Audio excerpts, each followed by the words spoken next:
times a world memory champion. That's Dominic O'Brien. Now, Dominic, I know at your house you've got a lot of EEG equipment. Can you explain to me what the connection is between brainwave activity and memory?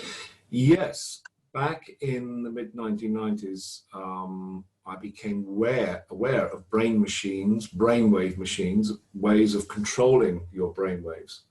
And I was very interested in anything that would give me an edge, particularly in competition, to win the World Memory Championships. So I investigated this, and the first experience I had was using flashing lights and sound, which helps to stimulate the brain, but more interestingly was when I had my brainwaves measured. So you have various gears, if you like. As I'm talking to you now, my brain is working quite fast to generate ideas, to form words and get them out. So I'm operating in a faster frequency at the moment. If you measure my brain now, you'd see it working predominantly in beta. Beta is anywhere from sort of 12 cycles a second, right the way up to 40 cycles a second. Now, hopefully, if you're listening to me, which I'm sure you are, your brainwaves will be slowing down a little bit. You have to slow down to receive information. So probably the predominant brainwave frequencies would be alpha, maybe low beta alpha. So alpha is somewhere between 8 and 12 cycles a second. This is a way of coasting, of switching off, allowing yourself to receive information. So if you see people that have been chanting, wearing long robes, they sit very quietly with their eyes closed, you produce this, it's around about a 10 cycle, 10 hertz wave. It's very relaxing. It's the sort of wave you get when you're tired just before you go off to sleep. Now, if you start memorizing information or generating memories from the past, you need to go even slower down to theta. Now, theta is between 4 and 8 cycles a second. So if you look at an EEG machine, if you have your brain waves measured, you'll see these average waves moving around all the time between the slow and the fast waves. But that just shows that you're downloading or uploading information into your memory all the time.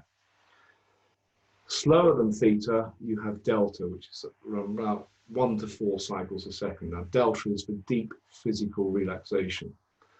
So what I do is I sit and I watch the screen and I try to control my frequencies so I can achieve any of these frequencies, whether they're slow or fast.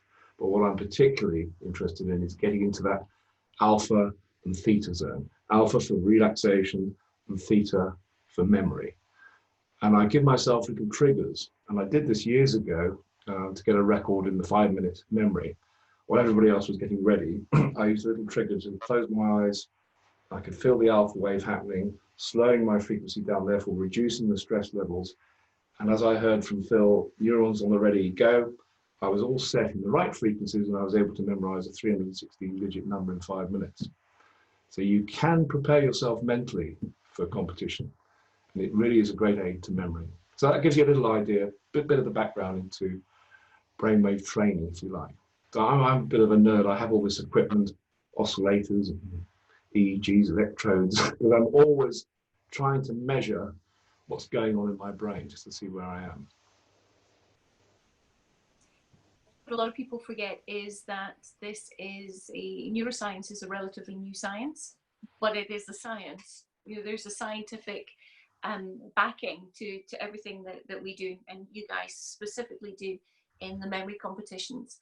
And we're still exploring how you can go with memorizing things, but also how that affects you physically and mentally as well, in being able to track with the machines, that some of which you've got. So it's a fascinating future into where memory and where the brain will be able to go. So thank you for that very quick insight. It's a fascinating field of study that's to come. Thank you.